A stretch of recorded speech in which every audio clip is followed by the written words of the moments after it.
Hello and welcome back to another episode of Zalora Talks with me, your host, Yasmine.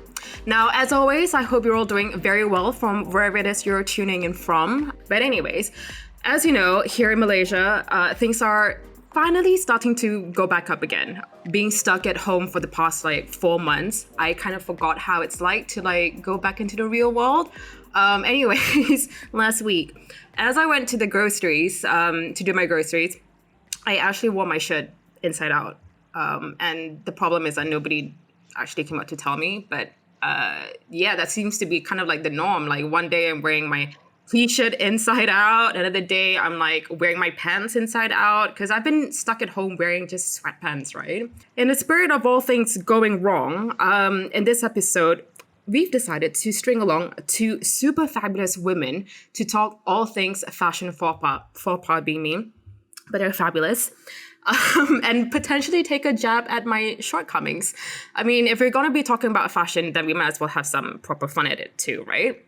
Now, in the spirit of all things, out of not giving a toot, I guess, we're here with two very fashion-forward guests. Asia's Next Top model, Patricia Gouw. Hello, everybody. Hello, and also jack of all trades, Amelia Henderson, joining me on this episode. Welcome along, ladies. Hi, guys. Hi, everybody. Thank you for having us. I was surprised because I didn't know it was Amelia, the one that I know. You know what I mean? I knew her when we were joining some pageant back then in 2012. And then we finally met again, actually 2 years ago, Amelia, in Gouw, New York Fashion Week. We're like, oh my God, Amelia, oh my God. Where has time gone? Now, speaking of where has time gone, coming out of lockdown, being cooped up at home, has that had any effect on the way you guys have approached dressing up or just fashion these days? Clearly not for Pat. Look at her today. Because I thought this gonna be live or something like that. So I need to dress up, but wait a moment. Still underneath my pajamas, guys. Don't worry, okay? It's just for work. But if it's not live, I will not do this. I have to be okay, Zalora look. I have to be fashion. Even though in the house, I only wear pajamas or just a tank top or t-shirt and short pants. But yeah, it's part of the work, right? It's part of the brand image, something like that, where we have to on, we need to on, right? Yeah, I totally feel you. And so the mind is always off. Only for work. Only for work. What about you, Amelia? Honestly, I second that. I feel like for me, if anything's changed, it's the fact that I only dress up now from the waist up. So waist down is a different story. We don't talk about the sweatpants, right? But you guys, that's the thing with you guys though. You guys always have to look switched on, right? When it comes to, being on social media and everything. You guys have to look on point every single time. How does that affect the way that you dress up in real life? I mean, apart from the situation downstairs. It's actually for my IG feed. Yes, I dress up, but in IG story, it's more real me. Most of the time when I do IG stories, when I have things that it's just a daily activity in the house, not promotion. I don't do any makeup. That's why every people especially my followers, they always say to me hey, can you see ghosts? Because I don't have eyebrow. You know what I mean? I totally bare face. And since I don't have eyebrow, well, now I have because I draw, But other than that, they're always tease me hey, can you see ghosts? Because you have no eyebrow. But I'm confident with that, it's fashion. I don't care. That's so rude though. Why would they say that? Okay, well, the first thing I will say actually, Pat, is I think you do a fantastic job, I've known you for so long, from I don't know how many years ago. And the one thing about Pat is she's always been this amazing personality and so bubbly and everything. And that's never changed. And so I think that there's something really special about having IG stories where you get to see a more intimate side of the person. Because feed is super curated. And for me, it is as well. Like all of my Insta posts, they take effort. It's like a team production, just to get in OOTD. Whereas in Insta stories, the beauty of it and why I actually prefer them is because you get a more like a real sense of who the person is. And I think, Pat, you do that fantastically because you have like such a fantastic personality. And I think it would be such a shame if people don't get to see that. So I do agree with that 100%. But also to go back Thank you, to Amelia, coming from you. I want to show this, like this picture of Pat. I cannot believe I found this online because someone had posted a thread. This was on like IDN Times. This picture. Oh, wow. Okay. But honestly, like I just find that so refreshing because I know, especially right? in a time where like everyone's just talking about or even trying to look perfect, you're here and you're just going against the grain and really just showing people what you truly are, who you truly are. And you don't really like give a damn about anyone else, what anyone else says. Like, so what? Like, at least I'm being true to myself. So what? Yeah, and you actually have you have fun with it. You know how to like have fun with yourself, and I think that's something that's really missing these days. Like Instagram is just so curated. That's true. Yeah. But I think about social media, we cannot really like 100%. Like the thing is, we as a public figure, I don't know, like Amelia, I'm pretty sure like you have the same thing in social media. But then like we really have to choose which one we need to talk about, the things that we can share and not to. Like not like totally brutally honest about our situation, but like a little bit more like the fun stuff in a positive way. That's good, but negative, like very little. You know what I mean? Even the private life, I don't really share like 100%. I think like I only share like 50%. You know what I mean? I think it's like a very fine balance, right? I think on one hand, we have to be real and we have to be open because it's about sharing your personality and stuff like that. But on the other hand, I think when you get to a certain, with a certain kind of like base on social media where you have like a lot of people looking at your life, it becomes kind of like, how much do you actually have to share about yourself and how much access do people deserve to have of you? And that's how I kind of view it. It's not that I don't want to share these things about my life, but with people having access to be able to say anything to you without any consequence, like how they said something to you about your eyebrows, which is actually kind of, it's really not nice. Like, would you say that to somebody in person?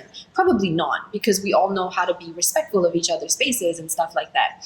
And Pat, you have so much confidence to be able to deal with it and stuff like that. But like, even for me, sometimes if I read a negative comment, it can hurt. It hurts. I try to make it not hurt. But for that reason, there are certain parts of my life that I feel like I absolutely cannot share on social media because nobody really deserves like a say. For example, like personal private relationships, my family, things like that. I don't want people speaking on these things. It's not like for public consumption, and social media is a commercialized space for me now. It's my job. And so I think like there are certain things that we do deserve to keep private because we're people too, So that's kind of my stance on it.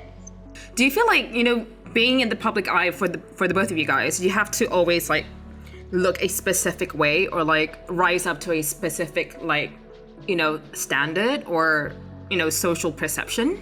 When I was younger, when I was around 18, like when I first met Pat, I definitely felt that pressure. I think because I was still kind of like trying to hustle and trying to like build a career for myself, and I was like, oh no, I have to be always on and I have to be always like some sort of like created image of branding and stuff like that. I was always focused on these things. But now, maybe because I'm getting older, I don't know, guys. I don't know. It might be the age. I've just decided that I can't like allow myself to stress over everything, and I'm very much a type A personality. When it comes to work, I'm a perfectionist and I like things to go a specific way. And I realize it's just really unsustainable for me. It's going to really mess with my mental health if I'm so worried about what people think and I'm so worried about, oh my God, they're going to see me and my skin looks terrible today and I have to put on concealer and like all of these things. I can't allow myself to do that anymore. So at this point, I think I've also developed my confidence enough that if things go wrong or if I'm out without makeup and people say, I don't feel stressed about it anymore. Like, whatever. I mean, we all have off days. We're humans. It's fine.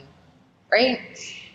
What about you, Pat? Yeah. I totally agree with Amel. But like for me, I think from the beginning, I really, really don't care about what people gonna see me without makeup. Well, in the beginning, a little because of my eyebrow, situation. So at least I need to have eyebrow, you know what I mean?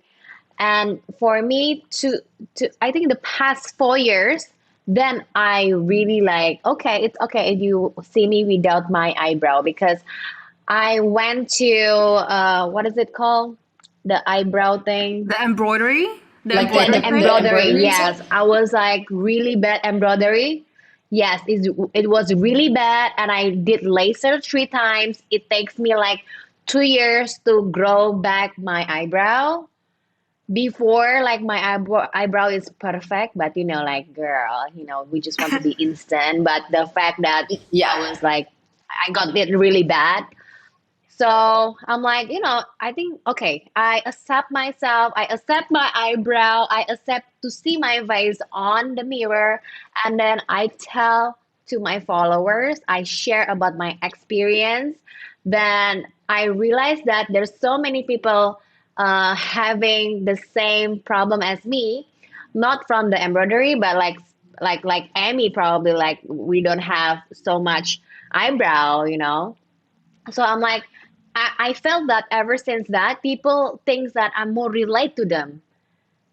Like even though we are a public figure, we're still human. It's like we wearing sandal, no makeup, like bad hair day. It's just like we're still normal. Like we're human too. Yeah, yeah. Pat, you're actually like a model. You're on like Asia's Next Top Model, Yes. and I'm pretty sure they've like put you in some crazy outfits, right? Like I remember Uh-huh. there's one with you and a snake.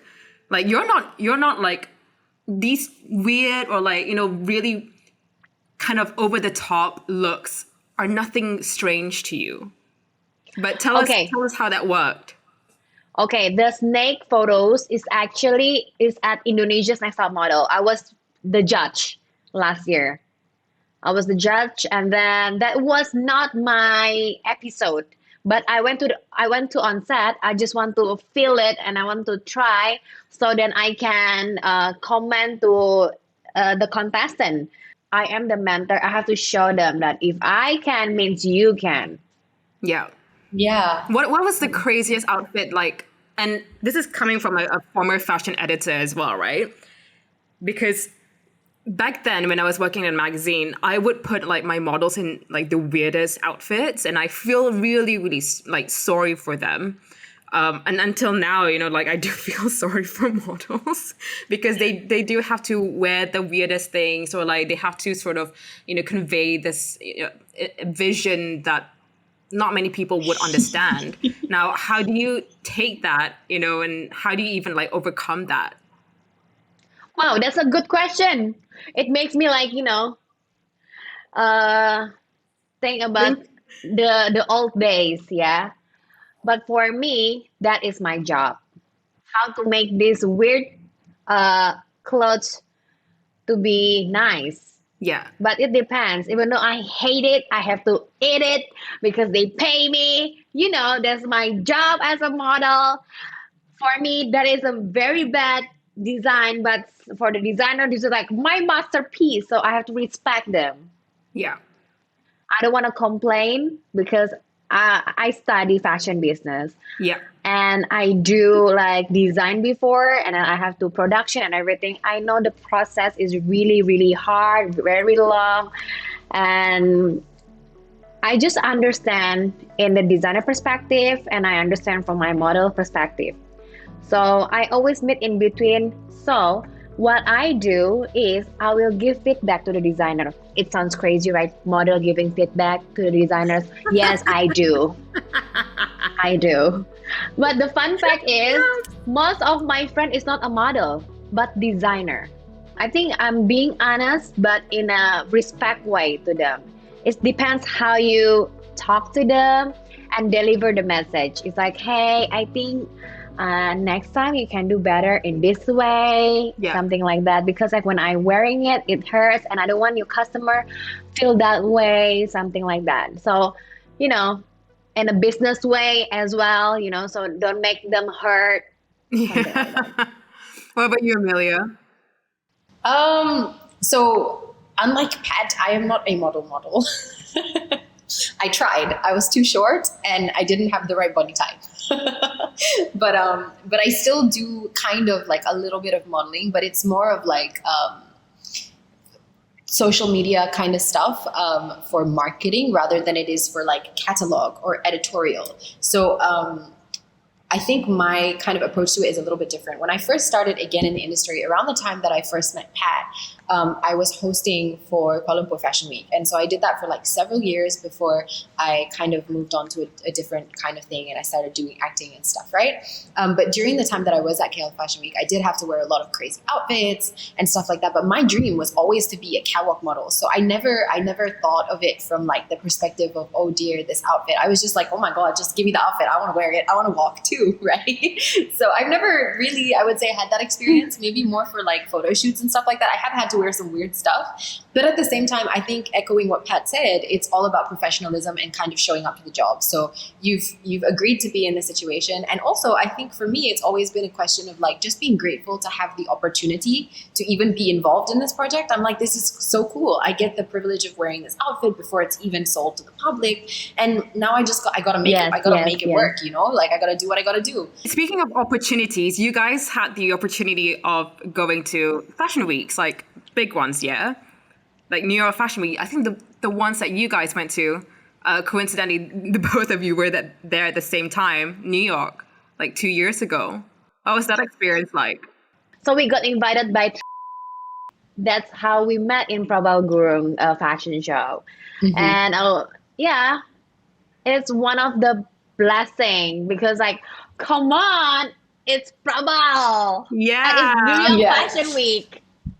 Yeah. Who cares? Yeah. And of course, like, hello, it's in New York, extra. Yeah. Because I feel like every time I go to other countries, represent Indonesia. It's like, hello. Yeah. This is probably like from our pageant days as well, right? We're so used to it that it's like, every time we travel, it's like, oh my God, Malaysia, Indonesia, because it's like very pageant as well. How was the experience though for you, Pat? Did you enjoy it? Yeah, I really enjoy it. Like in New York Fashion Week, yeah. The whole experience Fashion Week, I love it. The hassle and everything, we have to move from one to another places. The funny things in New York Fashion Week, they do fashion show in different places. Yeah. I don't know in Kuala Lumpur, but like in Indonesia, we have Jakarta Fashion Week. They only put like one tent for the whole week in the same place. Yeah. What about Kuala Lumpur Fashion Week? KL, it's all in one place. It's the same. Well. It's all in one place. Yeah. Same one, right? We don't like to move from one place to another. We don't like that. Yeah. Like, we don't like that as well, yes. But New York Fashion Week is like another level, right? You have to move to one, to different places. Oh my God, the traffic's like the worst. Do you know what, guys? Like I went to, one of the times I went to Fashion Week, the New York Fashion Week. I remember I had not the worst experience, but for some strange reason, New York hates me. Like, legit, New York hates me. The amount of times that something bad has happened to me there is like uncountable. So here's an example, yeah? I went for the Michael Kors show. This is me, okay? Nothing wrong with this outfit, yeah? Nothing wrong. Until I realized I forgot to button up my pants. Huh? Button up your pants? There's no way you can see that. I forgot to button up my pants. And there's Show us. Dude, that's nothing. I mean, that's okay. No, dude, this picture was I wouldn't have even noticed. Oh. You can edit it. It's easy. No, but this picture, because like back then, there's this thing called IMAX tree, yeah, which a lot of like the editors use as well to like take pictures. And that photo was on IMAX tree, and it was used like all around the world. And I realized, oh my God, I forgot to button up my pants because I was hungover on that day. Oh, baby. Girl. That's why, Emmy, don't go to Langkawi, yeah? Emmy, don't go to Langkawi, okay? I know. I'll try and be a good girl. to Bali instead. And Okay. this again happened at Michael Kors. Another time I went, I tore my pants. I was like wearing pants, and I don't know whether this like happens to you guys, or like, you know, whenever you get loaned like an outfit or something. But I remember getting into the car, and the pants were kind of tight. Listen, I'm not like model size. I'm not sample size. So I wore these pants, and they were a bit like tight around my bum. And then the moment I sat down back into the car, I hear like, "Huh?" And I tore my pants. Oh no. I know. Then what did you do? What is the solution? I wore like luckily I had like a long jumper. So I tucked it into the front, and then it was long in the back. So the whole entire day, because like you guys said, New York Fashion Week, or like any other fashion weeks really, you go from one place to another non-stop, yeah? So Yeah. my bum was like still hidden, but if I were to sit down, I'd have to like kind of wiggle myself. Oh my God. Poor thing. That must have been so stressful on top of all the work you had to do as well. This happens to me quite a lot, I'm not gonna lie. Oh my gosh. Crazy. Dude, it was insane. But it's okay. Now we laugh a lot. We laugh about it right now, you know? Yeah, There's we a definitely story. laugh about it. I mean, there's a lot of Yeah. like stupid things that happened to me last year. And I was in Paris Fashion Week, right? And this was probably the worst scenario ever.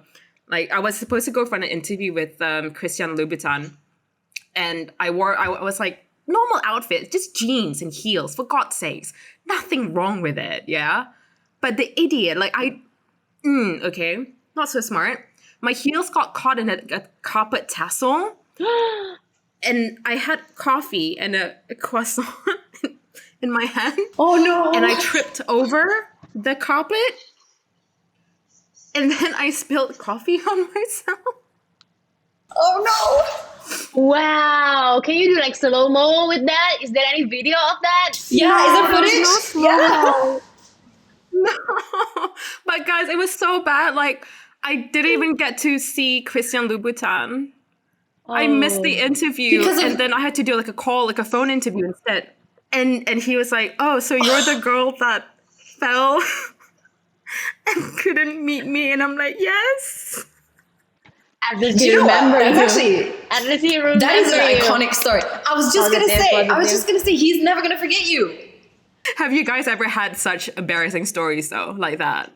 I have too many until I forgot which one. Mine isn't that bad. I'm very fortunate that I think like anytime I've had like a major event, like New York Fashion Week, I didn't have any problems in terms of like fashion emergencies. I mean, I went to the Oscar de la Renta show, and I wanted to wear these gorgeous shoes that matched this dress that I had brought from Malaysia. So I was really happy because I was wearing Malaysian designers, and I was like, represent, you know? And then I couldn't wear the shoes that I wanted to with it because it was snowing, and then I almost slipped and fell in front of the show, in front of all of these like A-listers, and I was like, uh-oh.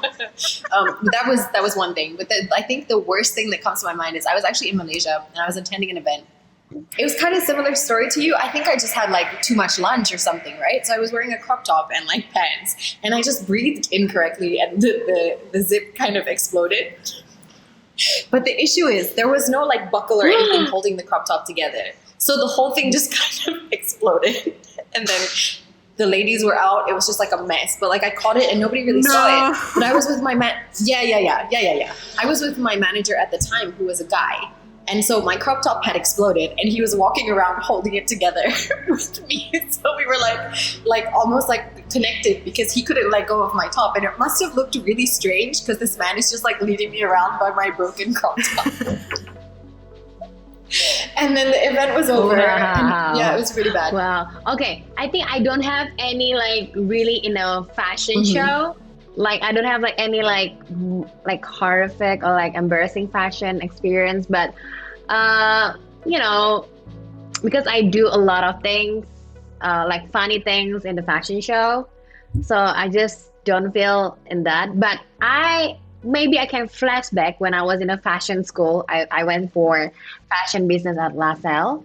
So I went to fashion school, right?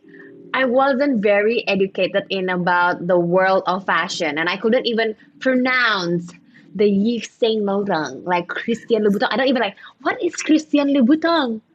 Like, Christian Louboutin. I don't even know. I don't even know all those brands. I only know Gucci and Chanel. That's it. And then, like at that time, most of my classmates were wearing designer clothes and designer bags, and I was wearing cheap clothes from the market, and I was quite, you know, embarrassing, like being labeled cheap and stupid for not dressing up or knowing about the industry. But I learned a lot. I learned a lot in the fashion school. My parents not wearing any branded stuff. I think that's so inspirational, though. Yeah, like I totally agree with Amelia on this. It's like, if anything, it just kind of like opens up a whole can of worms on like how the fashion industry is actually, right? Fashion is supposed to be something that's just an extension of your personality. It doesn't really have to be, a branded thing, but the way that you wear it, that's what actually matters. Yeah, that's true. That's true. Even like this is all like local brand and like very local. So yeah, I mean like before I only buy it in the market, like in the market, or even like secondhand, like really really cheap because like I have to work everything. Even like when I study, I have to pay by myself for my project and everything. And fashion business is not a cheap project. Yeah. So yeah, but I just love fashion. I honestly think it's very commendable, especially if you can wear something that's like from the market and you're making it look, it's something that's truly unique. That's Yes, amazing. yes. Now I'm proud of that. Now then like at the end of the day, like whichever you feel comfortable. And I'm so proud when I get like something really cheap and I make it look expensive. Like, look, oh my God, this is only like $5, like $10, something like that. So I yeah. actually wore it was a coat that I got from like I got like a coat from like the vintage market. Like it was literally for 40 ringgit, and that's like $10, yeah. And I wore it to Fashion Week, and everyone's like, "Oh my God, so where's this from?" And I'm like, "Sis, if only you knew it was only $10 from like Malaysia. Like there's a random Ooh. jacket." That's like ultimately what's commendable. And I think that like, I mean, in so many ways I can relate to what Pat said, because similarly, like when I first started working in fashion, like it's not, yeah, it was maybe it was a lack of education, maybe it was a lack of exposure, I think is probably where I was coming from. I just didn't know, and also I probably like early off in my career didn't have access to any of these brands in the way that I've worked to now, I think. And so very similarly, I would go and like find like whatever clothes I could find that I thought looked cute on my budget, and then I'd work it and try to like put it together. And then like sometimes I remember like when I first started in the industry as well, people have asked me like, what are you wearing? And I don't know how to answer, and it was almost done in a way that you kind of feel almost like embarrassed to admit that like, oh, I'm just wearing like some pasar malam stuff that I'm trying to make look cute right now. But I think also that's something that we should be so proud of, and I think we should normalize and we should talk about, because I'm sure there are so many young girls out there who are aspiring to be in fashion, but not everybody comes into it with like a Prada budget. Yeah. So it's totally okay. And I think, yeah, a lot of us have been in a situation where you just made it work on whatever budget you can. But that's the beauty of fashion, is that it's so subjective, Yeah. Just make it work. Speaking of making things work, I love how you made this work. Oh, thank you. That's a peak fashion moment for me. I love that jacket. I'm not hearing any eyeball slander today. No, I love it. I think it's fantastic. It's all eyeballs. How cool is that? This was recently on my Insta stories. I bought it like ages ago at Sungai Wang Plaza, babe. Yeah. Sungai Wang Plaza. Sungai Wang Plaza, for Pat's reference, it's like this mall that kind of like, it's changed now. It's nuts. Everything is like maybe like 5-10 ringgit, and you can find some really cool stuff like the jacket I'm wearing. 100, yeah, Sungai Wang Plaza. But you know what's even nuts? What's even crazier was that in that video, in that story that I screenshot from, right?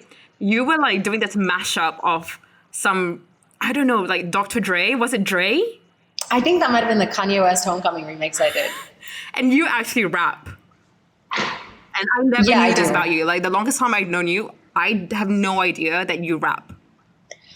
It's not like a career or anything. We don't have to talk about it. Come on, Amelia, come on. There's no way. Come on, there's entertain no way. me. Guys, come I'm retired. Come okay, on. you know what? Entertain You know what? us. Instead of rapping, I'll tell you guys like the truth about my rapping career, okay? So I used to really like this song called Look At Me Now by Busta Rhymes, and I used to perform it for my friends in school. And it was like this really fun thing because I look kind of like white, and here I am like busting out some like raps. And I'm also so proper, I think, as a person, that when I rap, people are just like, it kind of sounds like I'm teaching. It's not very good, I'm gonna be honest. What? But I speak English fast, so it's not good.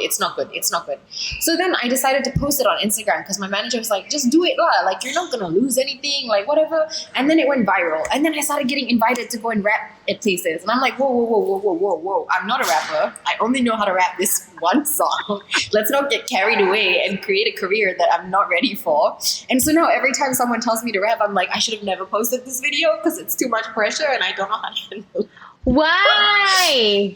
So, no, it's because it's not Amelia? good. It sounds like no. Pat, it sounds like I'm teaching. Yeah. But it's like you probably have to censor the whole thing on. You're not even gonna be able to use it. Everything is a swear word. It's fine. It's just for our benefit. Little bigger than gorilla because I'm killing every that try to be on my better cup you take if you with her I can get her and she acting super fall on my oops I said on my it really you see it's all swear words. How am I supposed to continue? I'm trying to like censor it out. It's not working. But that was a bit. That's enough for today. We have to move on. Thank you, Zalora, for your time. This whole song, so I'm like, oh no. But at least you got a basic already, Amelia. You just need to improve more. Yeah. Probably Maybe it's gonna you're be right. like, Maybe. you know, you never know. Maybe like from the MC becoming acting, or maybe becoming a rapper. You never know. If I did it, it just sounds like as if I'm just going off my grocery list. That's what it sounded like when I did it. You're just being kind. Stop it. But still very good. Give an applause, everybody, for Amelia! My rap career is over. It's over. But Just to wrap this session up, I'm gonna do like a small little quick fire this or that questionnaire, okay? Would you rather wear pants backwards or walk around with a coffee-stained shirt? Okay, the first one. wear pants backwards. All right, if I don't see you guys wearing pants backwards in the next swim, then I'm just gonna come after you all, yeah? Okay? Right. Would you rather wear wrong size shoes or different colored socks out in public? Oh, different color socks. Different color socks. Okay. It gets tougher, yeah? Would you rather have sweat patches or deal with VPLs? What is that, VPLs? Visible panty liner. Oh, visible panty line. Oh, I'll take the sweat patch. It can dry. Sweat patch? Yeah. Okay, Pat, VPL or sweat Yeah. patch? Okay, sweat patch? Interesting answer. Okay. They're both bad. They're both bad. Nobody wins There's no here. winning. There's no winning. Okay, would you rather wear heels to a beach or sneakers in the mud? Heels Sneakers on in the the beach. mud. Girl, that's a thigh workout. What do you mean? Noise. Ouch. No, I'm like sneakers anywhere, anytime, any Pat's place. gone through it all. Lambuet lagi. Because like I don't want my sneakers to get dirty, you know, in the mud, right? That's true. That's true. Even you Fair. laundry it, Yeah, you cannot yeah. help it. But heels on the beach, we It's can just done like for. clean it up. Well, that's a wrap, guys. Thank you so much, Pat and Amelia. Thank you for coming online, joining us on this hilarious episode. Thanks, Pat. Thanks, Amy. Thank you, Amelia, Emmy, and all the team, Zalora behind. Thanks so much, Pat and Amelia, who's actually my sister from another mother, because if you guys didn't know already, we both have the same names. Anyways, thanks so much for joining us online of this hilarious episode of Zalora Talks. If you want to hear more about Pat and Amelia, or just, go along with their entire journeys, do check them out on Instagram. Amelia's is at AmeliaTH, and Pat is Patricia Gouw. Don't forget that and check them out online, guys. Now, I will see you in the next episode. Same time, same place. And on this note, this is your host, Amy Yasmine, signing out of Zalora Talks. I'll speak to everyone soon. Goodbye.